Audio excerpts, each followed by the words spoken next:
Bon bah, le Real Madrid, ils auront été forts une mi-temps contre Bilbao, hein, et puis ça va.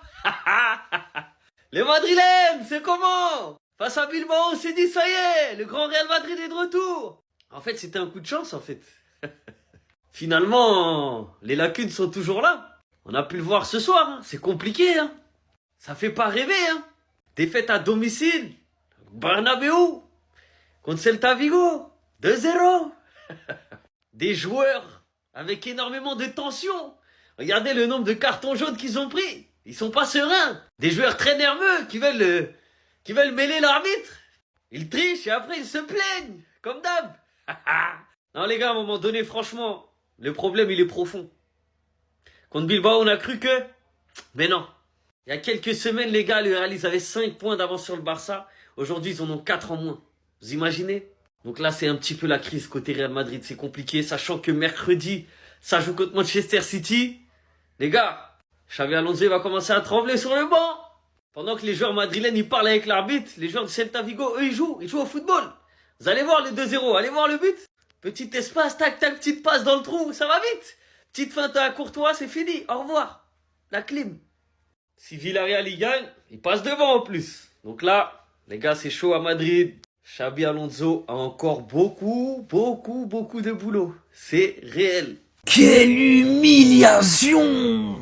Mais vraiment, vous avez pas honte? Mais qu'est-ce que c'est que cette équipe du Real Madrid, les frères? Mais ramenez-nous ce Real! On veut les affronter, les gars! On veut jouer contre eux, on les tape tous les jours, cette équipe du Real!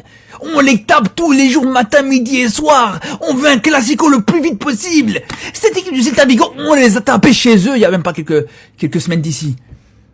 Et là, perdez 2-0 dans un match horrible où t'as tous les joueurs du Real qui ont été mauvais. Mbappé dégueulasse, Vinicius catastrophique, Bellingham inexistant. Mais je vous dis les gars, donnez-nous un classico.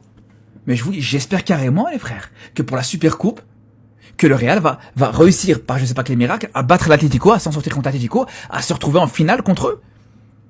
Pour qu'on les tape de nouveau en Super Coupe. Parce que je vous dis, moi ce Real Madrid il me fait pas peur du tout. Hein. Là, quand on voit le Barça qui va de mieux en mieux, qui fonctionne de mieux en mieux, même si défensivement il y a encore des petites choses à corriger, etc. Mais la différence, c'est qu'au Barça, c'est juste défensivement et c'est un petit peu compliqué. Le milieu de terrain, il est très bon. L'attaque, elle est extraordinaire, l'attaque du Barça, alors qu'au Real Madrid, il n'y a pas de défense, il n'y a pas de milieu de terrain, il n'y a pas d'attaque. C'est là où je vous dis, mais ramenez-les nous, qu'on les fracasse direct, les gars. On s'est fait humilier, on s'est fait chier dessus, on s'est fait caca dessus. Vous voyez ça? C'est une humiliation pour moi. Qu'un joueur de Celta Vigo rentre dans notre cage avec le ballon, c'est du jamais vu dans l'histoire du Real Madrid. Et vous savez pourquoi? Parce qu'on a un coach, il a pas de cojones. Je vous ai dit, vous baissez son pantalon, y a rien, y a pas de personnalité, y a pas de couilles, y a Wellou. 11 putains d'années qu'on n'avait pas perdu contre le Celta Vigo à domicile. Il fallait qu'un mec comme Xabi Alonso arrive et qu'il nous tartine 2-0. Et vous le voyez, les joueurs, ils y arrivent pas, ils sont perdus. Ces consignes, ça se voit qu'ils y comprennent rien. Ils nous pondent des 11 à dormir debout, avec des joueurs différents à chaque poste. Des joueurs comme Fran Garcia, qu'est-ce qu'ils font là? Ça nous parle de mettre des joueurs au repos pour la Champions, mais commence déjà à gérer ton championnat avant de vouloir gérer la Ligue des Champions. Parce qu'à ce rythme-là, je vous le dis, même Villarreal et l'Atlético, ils vont nous passer devant. Arrêtez d'être sans personnalité, vous jouez au Real Madrid, bordel de merde. Comme d'habitude, pour pas changer, l'arbitre obligé de rentrer au vestiaire. Pour quelle raison? Je vais vous demander. Que fait le Real Madrid en cas de frustration, quand ça ne va pas dans leur sens? Bah du coup, soit tu vois Rudiger jeter des bouteilles sur le banc, soit tu vois tous nos joueurs foncer sur l'arbitre. Tu vois Hendrik, qui n'a pas joué depuis des années, prendre un carton rouge sur le banc. Tu vois Fran Garcia prendre un carton rouge en 1 minute, Carreras prendre un carton rouge. On a été éclatés durant tout le match, mais pitoyablement nul. Il n'y a pas de mots pour définir ça. Et on va chercher des excuses. Ils ont pas honte de faire ça. Ils ont pas honte. En tant que supporter madrilène de pur sang, j'ai honte de mon club. Voilà, j'ai honte de mon club. Je l'avais déjà dit qu'avec Rudiger, c'était parti loin. Mais alors là, j'en ai plus que marre. Ces mecs-là ne dégagent aucunement l'identité du Real Madrid. À un moment donné, vous perdez. Alors sachez perdre, délicatement et gentiment. Ne cherchez pas à faire les mecs nerveux. Ne cherchez pas à nous mettre plus dans la merde en récoltant plus de cartons rouges comme si ça suffisait pas. Mais vous êtes bon qu'à ça en fait dans le fond. À nous mettre dans la merde comme vous faites toujours. J'en ai marre moi. Moi j'en ai marre. Moi je sais plus quoi vous dire en fait là. Por favor, mettez le arbitre contre City. Mettez le arbitre contre City. Voilà ce qui se passe quand t'as un vrai arbitre en Liga. Un arbitre qui fait un match correct. Un arbitre qui accorde pas de pénalty bizarre. Un arbitre qui met des cartons quand il doit les mettre. Un arbitre qui expulse les joueurs quand il doit les expulser. Il se fait hagar. Pendant le match déjà, c'est parti mettre front contre front avec l'arbitre. Valverde et Rodrigo qui ont mangé leur jaune. Et à la fin du match, c'est parti pour le mêlée. Wesh, Guetta Marcos Alonso, il est choqué. Check l'humiliation, elle était hard. C'est pas de l'IA. Oui, l'attaquant du Celta est bel et bien rentré dans les buts avec la balle. Et c'était pas un tapis. Mais au bout d'un moment, faut le dire, c'est pas une tactique que Kylian marque des pénaltys. C'est pas une tactique de faire des sauts plongeants triple périlleux dans la surface. Une compo différente à chaque match. Et vous l'aurez vu ici, on avance. Après cette fessée déculottée, demain, l'affaire Negreira, une fois de plus, refera surface pour détourner l'attention, pour faire diversion. Mais nous ne sommes plus dupes, on sait comment ça fonctionne.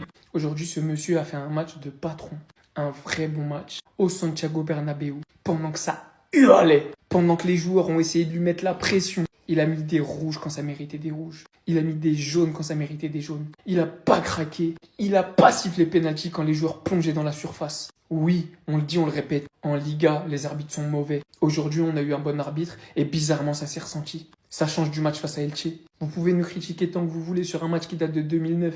Mais chaque week-end, on allume notre télé. On écoute Omar et Benjamin da Fonseca et on voit des dingueries. Et comme une pure coïncidence, un arbitre fait un bon match et le Real perd 2-0. Accessoirement, ce qui n'était pas arrivé depuis mai 2019. Si on compte pas le Barça, bien évidemment. Mais non! Mais c'est pas possible! Mais vous êtes sérieux? Vous êtes sérieux? Non! 2-0 les gars! 2-0, 2 pas 1-2 chez vous, à la maison, au Bernabéu. Stop. Quand on vous dit, les gars, quand on vous dit le Real Madrid cette année, c'est pas ouf. C'est pas ouf. Même les supporters, vous devez en être conscients. Vous devez être objectifs. À part des éclairs d'Mbappé qui vous sauvent tout le temps. À part les buts d'Mbappé, les triplés, les doublés, les pénaltys. Bon, ça, il est obligé de les mettre aussi. À part quelques actions individuelles de Valverde qui met des frappes, Vinicius des fois. Vas-y, il est bon, des fois il est pas bon, mais des fois c'est vrai qu'il est très bon. À part ça, il y a quoi cette année? Il y a quoi à retenir du Real Madrid? Collectivement, je parle collectivement. Il n'y a rien à retenir. C'est pas une équipe, tu te dis, ils vont gagner la Ligue des Champions. C'est pas une équipe, tu te dis, ils vont gagner la Liga. C'est une équipe, l'entraîneur, il y arrive pas, il y arrive pas. L'équipe, collectivement, je suis désolé, mais dans les gros matchs, quand il y a vraiment de l'adversité en face, c'est pas fou du tout. On l'a vu ce soir. Le Celta Vigo, derrière les attaquants, vous avez du mal à les tenir. Même récemment, sur les 2 derniers mois, sur les derniers matchs, on a très bien vu votre niveau. C'est très moyen. Très moyen. Bon, défaite du Real Madrid, le Barça. Maintenant, les gars, faut prendre la Ferrari et vroom. Défaite du Real Madrid 2-0 contre Celta Vigo. Le 14e de Liga, 11 ans sans perdre contre eux, 12 matchs de suite à domicile avec que des victoires. Défaite aujourd'hui. Lui, faut même pas que je le croise, faut même pas qu'on se regarde parce que je pense que si on m'aurait filmé pendant la réaction de cette fin de match, je pense que le compte il sautait en moins de 10 secondes. Pour être clair et clarifier les choses, on ne perd pas à cause de lui. On est nul à chier, on n'arrive pas à jouer, ok. Mais la fin de match, et même tout son match, les arbitres comme ça, je les connais, ils font les cow-boys, ils dégainent à tout bout de champ et on le voit double carton jaune sur Carreras qui allait s'apprêter à jouer le ballon. Et non, il met double carton jaune. Quant à l'autre, à Brucci qui prend double jaune, carton rouge, on a déjà des blessés à tout bout de champ et il va se jeter dans la cheville du mec. T'es mal à la gueule de Xabi Alonso, bien sûr que ce mec ne doit jamais refouler un seul pied sur le Bernabéu et au Real Madrid et même à Madrid, dans la vie, même en Espagne, il ne doit plus y retourner. Voici la liste des défenseurs pour le match contre City. Mais t'es mal à la gueule, mais tu veux aller où avec ça? On n'a pas de chance, il y a des blessés, mais il y a des joueurs qui n'ont pas le niveau Real Madrid. Fede, je suis désolé, techniquement, mais c'est à l'agonie. Raúl Asensio, c'est pareil. Fran Garcia, c'est pareil. Tous, ils ont été tous 0 aujourd'hui. Kylian, il a fait 20 minutes intéressantes, il s'est éteint. Vinicius, il a été mauvais du début jusqu'à la fin. Il n'y en a pas un, je dis bien pas un, peut-être à part Carreras, qui a fait un match qui était correct. C'est tout simplement inadmissible. Et là, tu dis adieu à la Liga. Ciao, 4 points de retard. T'as le Classico fin de saison. Il va rien changer le Classico. Il va rien changer. Dans le jeu, on est mauvais. On n'a aucune alchimie. Il y a rien qui se passe. Kamavinga sur le banc. Une anomalie. Est-ce que c'est parce qu'il est encore blessé? Je ne sais pas. Ne même pas lui donner 1 minute de temps de jeu. C'est une anomalie. Le duo Güler-Bellingham. Mais s'il vous plaît, mais enlevez-moi ça tout de suite. Et le pire, c'est qu'avec ce club, je le savais très bien. Après Bilbao, je me suis dit, c'est sûr qu'on fera un match de merde à domicile. Ça n'a pas manqué. On a pris 2 bangers, encore une fois, nous quand on prend des buts, Unai nous met un banger collectif, Olympiakos pareil, bah là c'est pareil, le premier but, la déviation externe et deuxième but à la fin pour vraiment nous enterrer, pour vraiment clouer ce match et cette défaite. La passe de Yago Aspas, magnifique, il dribble le gardien, il nous chie dessus, il nous fait ce qu'il veut. Donc dégoûté car la physionomie du match, on est mauvais du début jusqu'à la fin, on fait rien de bien, on commence à presser à l'heure de jeu alors que t'es mené, il y a rien qui va dans cette équipe. On a une équipe à l'agonie qui ne sait pas quoi faire face à un bloc bas, même sans bloc bas, à un moment donné, le Celta a commencé à jouer, ils nous ont mis en difficulté du début jusqu'à la fin, on a été mauvais, on mérite la défaite et franchement, je sais même pas où est-ce qu'on va aller.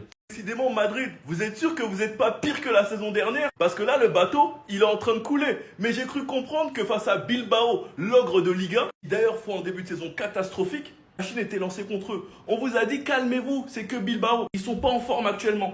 Bah, le match d'après, le Chabi Ball, c'est 2-0. 2-0 à domicile. Et on a vu le vrai Madrid. Le Madrid qu'on connaît tous. Le Madrid qui, quand ça va pas dans leur sens, c'est des racailles. C'est des voleurs. Des bagarreurs, tout le monde pète un câble. Et les gars, soyez pas étonnés si demain vous entendez parler de Negreira. On a l'habitude, c'est Madrid. Ils se remettront jamais en question sur leur performance pitoyable à domicile, qui se sont fait balader par Celta Vigo. D'ailleurs, ils ont inscrit un banger. Bizarrement, Madrid, ça prend que des bangers. Face à Olympiakos, ils ont mangé un banger. Face à Gérone, ils ont mangé un banger. Face à Elche, ils ont mangé un banger. Et là maintenant, face à Celta Vigo, ils ont mangé 2 bangers. Ils ont réussi à coucher Courtois. Par contre, terrible nouvelle, Militao blessé. Fran Garcia, carton rouge. Carreras, carton rouge. Je crois Xabi Alonso aussi, carton rouge. C'est ça Madrid.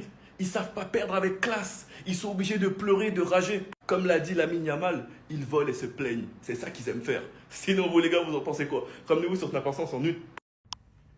Que voulez-vous que je vous dise, à part que c'est une humiliation et que c'est totalement mérité. Celta Vigo a été supérieur à nous. Celta Vigo, félicitations pour cette victoire-là, il n'y a pas de souci. Mais les gars, avant tout, n'hésitez pas à me follow sur YT. Vous connaissez, je veux parler de tous les joueurs vraiment en détail parce que là, je suis super énervé. On va parler vraiment en détail de tout ce qui ne va pas du côté du Real Madrid. Là, je pourrais m'étendre. Donc, Abdé, ça va toi là-bas. La plateforme en rouge, vous le savez très bien. Allez cliquer, donnez énormément de ce fort là-bas. Mais le problème du Real Madrid, et potentiellement on est en crise, c'est quoi? C'est pas Kylian Mbappé le problème, et j'ai tout analysé.